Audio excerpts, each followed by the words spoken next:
We can all let out a sigh of relief because tax day, which is the one day of the year that we all don't look forward to, unless you happen to be Uncle Sam, is finally past us. And what made tax day worse this year is that it was on a Monday. I mean, what a way to start off the week. Now, I know that I'm a bit late in making this video since tax day was a few weeks ago, but I wanted to share with you all how I was able to make paying my taxes less painful, and that was by using my credit card to pay for them. I'm sure a lot of you had no idea that you could pay your taxes with a credit card, but don't feel left out because neither did I. And apparently the IRS has been allowing taxpayers to do this since 1999. Now, the reason I chose not to write out a check to Uncle Sam like I have in the past couple of years and instead paid my taxes with a credit card is that so I could earn points from it. If you don't have any idea what points are, they're rewards that credit card companies provide you with for spending money on their cards.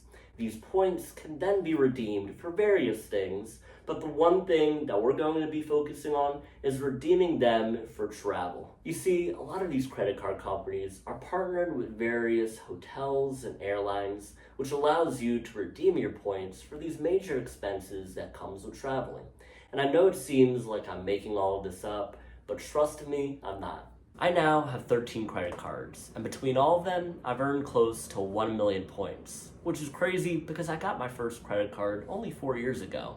Using the points I've earned has allowed me to pay for thousands of dollars worth of travel over the years. Not having to come out of pocket for hotels and flights has made my trips more enjoyable because I know that I won't be coming back from my trip telling myself I'm never going to financially recover from this. Before I go over how many points I earned from paying my taxes with a credit card, I want to make it very clear that you should not pay your taxes with a credit card if you can't pay it off right away. And this goes for any purchases you make, because if you carry a balance, you'll end up paying interest on it, and the average rate for credit cards is 21%. If you're paying interest on your credit cards, then it defeats the purpose of you earning points from them to pay for travel. This is how these credit card companies are able to give out points to people like me, because there's people who fall into the trap of carrying a balance and paying interest on it. Okay, with that being said, I owed roughly $15,000 in taxes to Uncle Sam. I knew that I had two options, and they were to either pay my taxes by writing out a check to the IRS, then curl up in a ball and cry, or I could use a credit card to pay for my taxes and earn some points. I've already experienced option A a few times, and it wasn't very pleasant, so I decided to go with option B. I just got the American Express Business Gold Card, which offered a 125,000 point sign-up bonus after spending $10,000 within 3 months. I knew that there was no way that I'd be able to spend that much from my everyday spending, but luckily I was hit with a $15,000 bill from the IRS.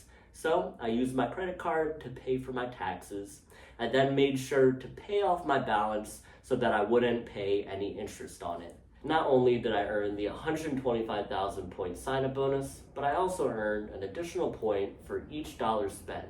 So by paying $15,000 for my taxes, I earned an extra 15,000 points, bringing the total amount I earned from paying my taxes to 140,000 points. Now I do want to point out, no pun intended, that you'll be charged a transaction fee when you pay your taxes with a credit card. There are 3 companies that the IRS allows you to use to pay your taxes with a credit card, but the one with the lowest transaction fee is called Pay USA Tax, which charges a 1.82% transaction fee. This means that for every dollar, you'll be charged 1.82 cents. So when I paid the $15,000 for my taxes, I had to pay around $273 for the transaction fee, which I know sounds like a lot, but the value that I get from those points is worth a ton more. Each point is worth at least 1 cent when redeemed for travel. So the 140,000 points I received is worth at least $1,400. That's why I was completely fine with paying the transaction fee. Here's an example of how I could use these points to travel for free. Let's say I wanted to go on a weekend trip to LA. I decided to ball out and fly on first class. If I paid for it with cash, it would cost me roughly $1,000. But instead, I can pay for it using 69,000 points and a few dollars for taxes. The hotel I'll be staying at would cost me roughly $300 a night, but instead only costs 20,000 points a night. Since I'll be staying there for 2 nights, it'll cost me 40,000 points. I don't have enough of points to fly on first class again, but thankfully it only costs 21,000 points to fly on economy.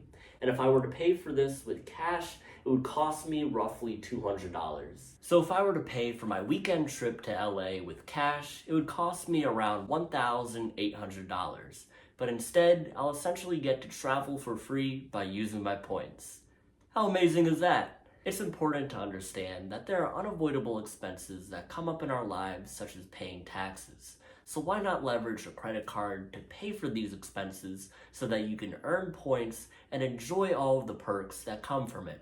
Just remember to always pay off your balance. If you haven't started using points from credit cards to travel for free, then now's the time to do so. The days of paying for hotels and flights are over. If you need recommendations on which credit cards to get, then be sure to reach out to me. That's it for now. I'll see y'all on the next one.